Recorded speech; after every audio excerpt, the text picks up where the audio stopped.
on the app. Today's birthdays are Matthew K. in Miss Obitz's class, Michael S. in Miss Agavino's class. Happy birthday! Here is Miss Greco with the inquiry question winners. Are you one of them? Hi Patriots, Miss Greco here, and I'm coming to you on location from my house. So I thought that I would invite two special guests to join me for picking the inquiry question winners from last week. And our question was about, do colors affect your mood? And if we change the colors here at Pineview, would that help us be more successful and feel better? So I thought I'd invite two special guests to help me pick winners. Any guesses who I might have as special guests if I'm at my house? Any guesses? I want to give you some think time. My first special guest is this guy right here. Hi, handsome. Yes, so this is Charlie. He's here to help me pick the winner. And I'm not sure if Guinea's going to join me. Maybe she'll join by the end, but she's busy chewing her bone right now. So Mr. Brown, that's what I call him, Mr. Brown. Mr. Brown's going to help me pick a winner, okay? So he's super excited. He wants to pick a winner. Are you ready? Are you ready to pick the winner? All right, let's go. Let's get the box. Let's get the box. Let's see who's in here. Who's in here? Let's pick. Oh, what's this one? What's this one say? Oh, we've got Emma Barris. Emma Barris, I love all this information you wrote. Just a little bit of something that she said. She said colors can give you different emotions, and the reactions we have are based on psychological effects, biological conditioning, and cultural imprinting. Whoa, that took some definite research. And she added on here her source, which I love even more. So Emma Barris from Miss Hepner's class, you're one of our winners for this past week's inquiry question. All right, ooh, look, we have a new guest. She did decide to join. Now she's going into her safe space. She has a seat on our couch that she absolutely loves. So I'm gonna pull the next winner out of the box. Here's our box. I brought it home with me. This is from Miss Smith's class.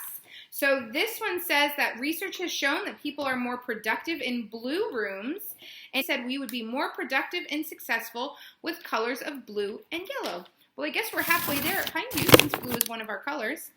All right, I'm going to pick our third winner. Let's see. And Carmen Miller, it looks like, from Miss Reisman's class. She talks about how artists like Pablo Picasso once remarked that color is a powerful communication tool and it can be used to signal action and influence others. Very cool. Oh, hold on a second. I think one of my special guests is trying to tell me something. Hold on. Let me move the camera. Let me see. She's not sleeping. But hold on a second. Let me see what she wanted to say. Hey, what did you want to tell me? What do you want to tell me? What do you want to tell me? Tell me? Oh, okay. So she said that we should totally pick a fourth winner. That's what she said. So she said this week, since they are special guests, that we need to pick 4 winners, not 3. So I'm going to pick one more winner out of this box, okay? I have to shake it kind of soft because she's a little scared.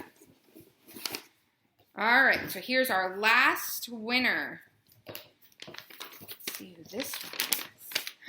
This one is Eva Z. Eva Z changed the colors. Oh, she says it's actually called psychology and how a different color can lead to different moods. And she goes on to explain, since our school has red, white, and blue, that means that our school has love, innocence, calmness, and excitement. Huh, very, very interesting. I could see that. All right, Charlie, so you want to look at our winners one more time? Let's look at our winners one more time, Charlie. So we have Eva Z, over here, handsome. We have Eva Z. We have Mrs. Smith's class. Oh, he's kind of over it right now. And we have Emma Barris. And then we also have Carmen Miller from Miss Reisman's class. So remember to come down to the hub and see either myself, Miss Warren, or Miss Harris for your prize. But just remember, if we're not there to give you your prize, just come back, okay? Because we're super busy and sometimes we're not in the hub. All right, have a great day, Patriots. Let's watch a fun mystery science video.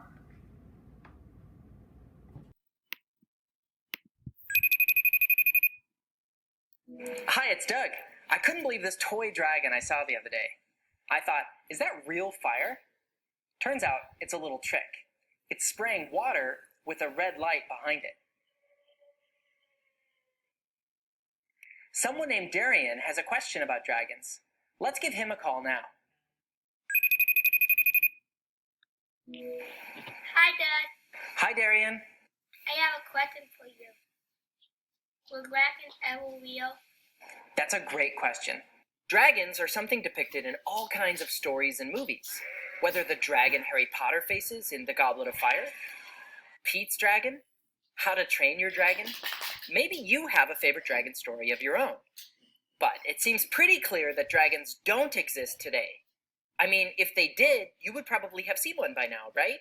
Like in a zoo, for example, or at least in nature videos about real-life wild animals. Scientists have explored almost every corner of the globe, from the highest mountains to the farthest islands, and not one of them has ever discovered a real-life dragon. Okay, so they don't exist today, but could dragons have been real? Could they have been something that used to live on Earth? Maybe you're thinking, no way, dragons are only something we made up in stories we tell. But consider this, it isn't just today that we tell stories of dragons. People have been telling stories of dragons for thousands of years. Like, if you've heard of the ancient Greeks and Romans, you might have heard their stories of dragons, like the Hydra killed by Hercules. Or the ancient Norse people, like the Vikings, also have stories of animals like dragons, and they would carve images of dragons' heads onto their boats. And these are just stories of ancient cultures in Europe.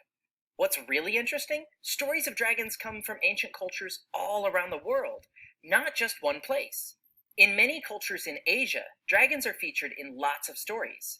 In Japan, for example, a story was told that the first ruler of Japan was supposedly the grandson of a dragon. So symbols of dragons were placed on clothing, buildings, vases, and other things as symbols of the ruler's power. How is it possible that people from completely different places, on opposite sides of the world, would all have ancient stories of dragons? What do you think? Well, it's tempting to think maybe dragons were real, but just a long time ago. There's another explanation, though. Ancient people all around the world might have discovered things like these: giant fossil reptile bones that they found in the ground. If they noticed these, it probably would have made them really wonder. You see, they'd never have seen the bones of an animal so large before. We know today that when we find giant fossil reptile bones, it's usually those of dinosaurs. But you see, ancient people didn't have an understanding of dinosaurs yet. They didn't realize that dinosaurs had gone extinct or even existed. People weren't alive at the same time as dinosaurs. But if some of these ancient people happened to discover fossil dinosaur bones and then tried to imagine what these animals might have looked like in real life, it's possible that this is how stories of dragons began. This is just one idea. There are other explanations for how the idea of dragons might have started. But even though dragons were not ever something real, dinosaurs were. And when you stop and think about it, dinosaurs were probably not that different from how we depict dragons. While we don't know of any dinosaurs that could breathe fire, we do find fossils of prehistoric beasts that could fly, the pterosaurs. While technically not dinosaurs, they were a type of prehistoric reptile, and some of them were huge, just like dragons. In terms of their huge size and the way that they probably looked, both dinosaurs and pterosaurs might have been the closest thing that planet Earth has ever had to real-life dragons. But there are lots of smaller animals alive today, which have traits that do resemble those of dragons. For example, this lizard doesn't fly, but it glides from tree to tree. In honor of dragons, we even call it a dragon. Draco volans, the flying dragon. It doesn't breathe fire, but in its appearance and its ability to glide, it's fun to think of it as being like a mini dragon. And then there's this, too, the largest lizard in the world, the Komodo. But in honor of dragons, its full name is the Komodo dragon, because it kind of looks like a dragon. And while there are no animals that we know of that can do anything even remotely close to fire breathing, there is this. It's called a bombardier beetle. It has the ability to shoot a hot liquid as one of its defenses. Watch as this ant gets close to it. You'll see it shoot it right there. This liquid gets so hot that it burns. This guy got a bombardier beetle stuck in his bicycle helmet, and he said it felt like he had hot lava on his skin. So in summary, dragons were never real, at least not the kind depicted in stories. But it's possible that stories of dragons were ancient people's way of making sense of dinosaur fossils. Either way, real-world animals once lived and do live today, which are every bit as amazing and interesting as dragons. That's all for this week's question. Thanks, Darian, for asking it. Please stand for the Pledge of Allegiance. Today's pledge is brought to you by Mrs. Fasano's class.